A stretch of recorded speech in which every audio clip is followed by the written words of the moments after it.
Have you ever wondered what a person would do if they were left alone in a house with millions in cash, priceless jewels, and no one watching? Most people believe they know the answer, until temptation knocks. But sometimes life surprises you. On the outskirts of Charleston, South Carolina, stood an estate that locals called the Whitmore Fortress.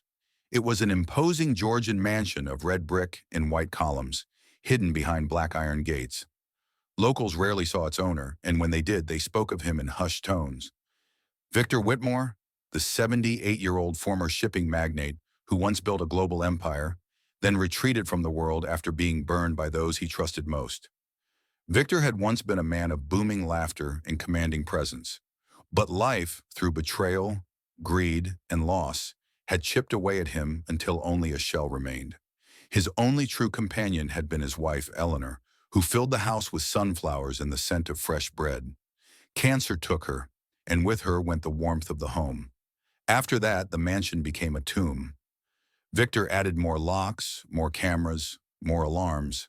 He trusted no one.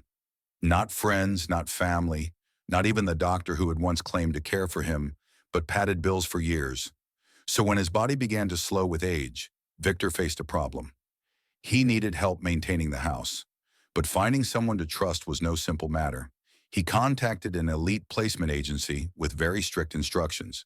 No criminal record, no social media, no interest in idle chatter. From 3 candidates, 2 were dismissed immediately. The third, however, intrigued him.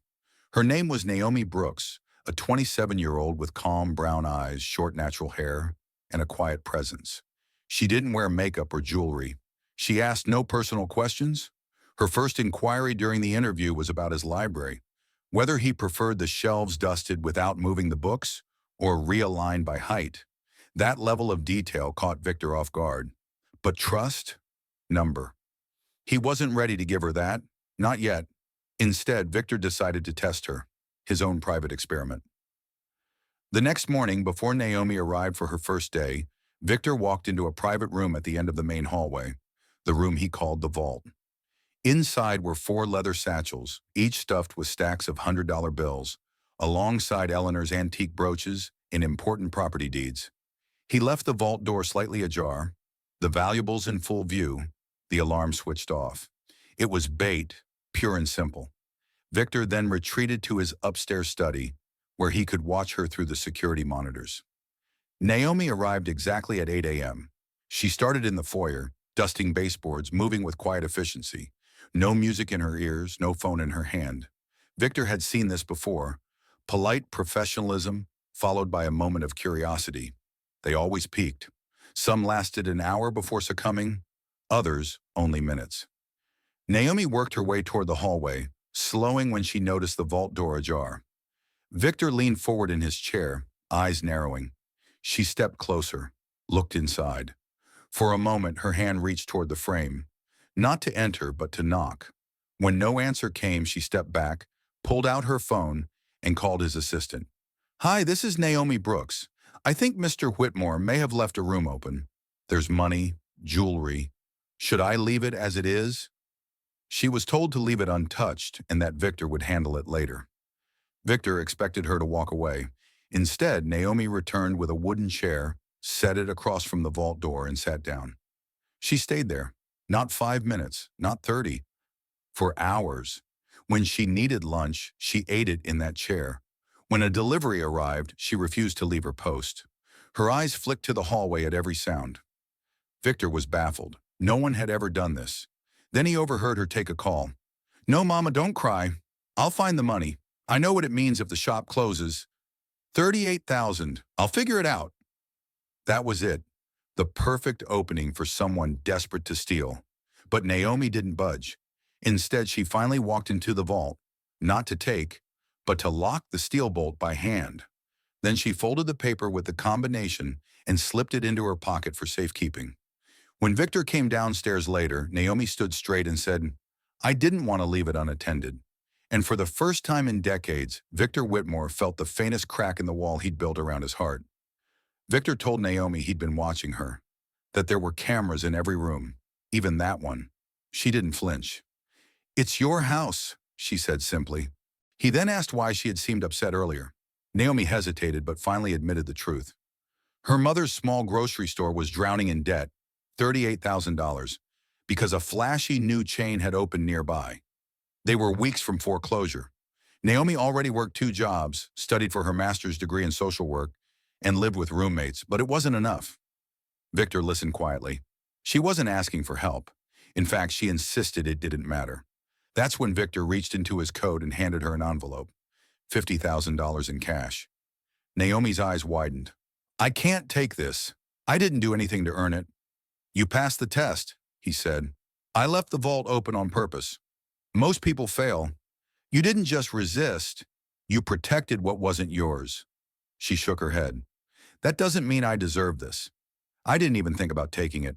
It would have been wrong. That answer struck Victor deeply. What you think is nothing special is rarer than you realize, he told her. Then came the revelation Naomi had been holding back.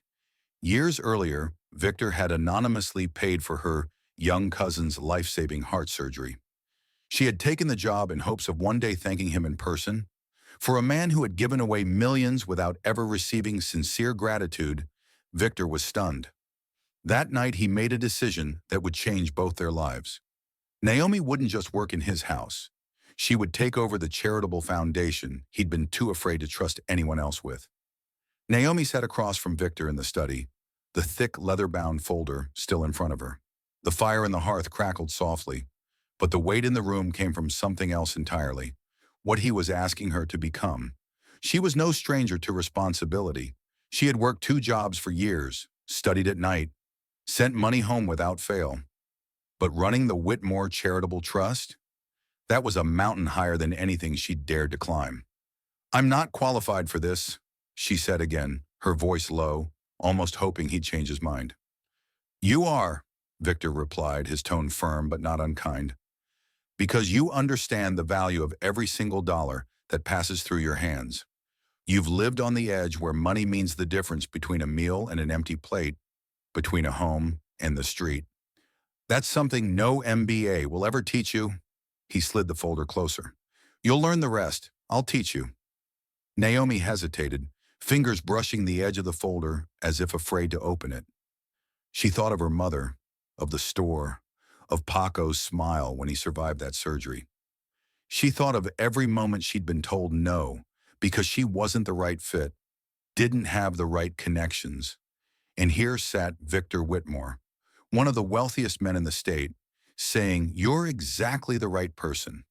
I'll do it, she said finally, the words solidifying into a promise.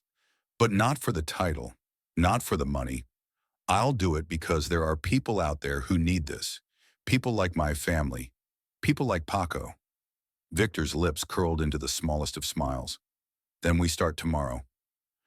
The months that followed reshaped everything. Under Naomi's leadership, the foundation was no longer just a legal entity. It was a lifeline. She worked tirelessly, launching 3 new programs within the first quarter. Scholarships for underprivileged students, microloans to save small family businesses, and a housing fund for single mothers facing eviction. She poured herself into the work the way she had once poured herself into cleaning rooms. Meticulous, thorough, never cutting corners.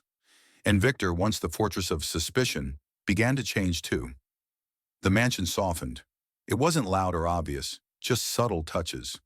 Fresh flowers on the windowsill, sunlight spilling into rooms that had been kept shuttered for decades, the smell of fresh coffee instead of instant. And perhaps, most tellingly, Victor started to laugh again. Not often, not with the booming voice he'd had in his youth, but enough that Naomi noticed. One breezy spring afternoon, they sat together on the porch. Naomi had just presented a new idea, a network of hope, a series of satellite programs run by people in their own communities. Victor had approved it without hesitation. You know, he said, gazing out at the cypress trees swaying gently in the wind, I used to think legacy meant buildings, companies, your name carved in stone. But now, he paused as if weighing the truth before letting it go. Now I think it's about who you trust to carry the story forward, someone who will add to it, not just repeat it. Naomi turned toward him, her eyes steady. You think I'm ready for that? He smiled faintly. You were ready the day you sat outside that vault for 6 hours without touching a thing. She laughed softly. I didn't feel ready. Neither did I when I started. That's how you know it's real. Victor's health began to decline not long after. He moved slower, tired more easily. Yet he refused to stop coming to the office, arriving each morning with a stack of proposals for Naomi to review. Sometimes he'd watch her from across the desk, his gaze lingering with an expression she couldn't quite read. One evening, after a long day of reviewing grant requests, Naomi found an envelope on her desk. Inside was a handwritten note. For Naomi. You were never just an employee. You were the answer to a question I didn't know I was still asking. V. Alongside the note was a small brass key. She recognized it immediately. It was for the vault. Weeks later, Victor passed away in his sleep. There were no drawn-out hospital stays, no public announcements, just a quiet departure in the home he had once kept locked so tightly from the world. Naomi was the first to arrive that morning. She found him in his armchair, a book resting in his lap, the early sunlight spilling across his face. For a moment, she just stood there, her chest tightening, tears welling but refusing to fall. On the table beside him was another envelope. This one was larger, sealed with a wax stamp. Inside, she found a letter and a legal document naming her not only as director of the foundation, but also as trustee of the Network of Hope, with full authority to grow it as she saw fit. The last line of the letter read, "Do not build monuments for me. Build bridges for them." The funeral was small, just as Victor had requested. No speeches from politicians, no grand displays of wealth. Naomi stood off to the side, away from the cluster of distant relatives who had suddenly appeared, their condolences dripping with polite insincerity. When it was over, she returned to the mansion, not as a housekeeper, but as its keeper. In the days that followed, she began opening the vault.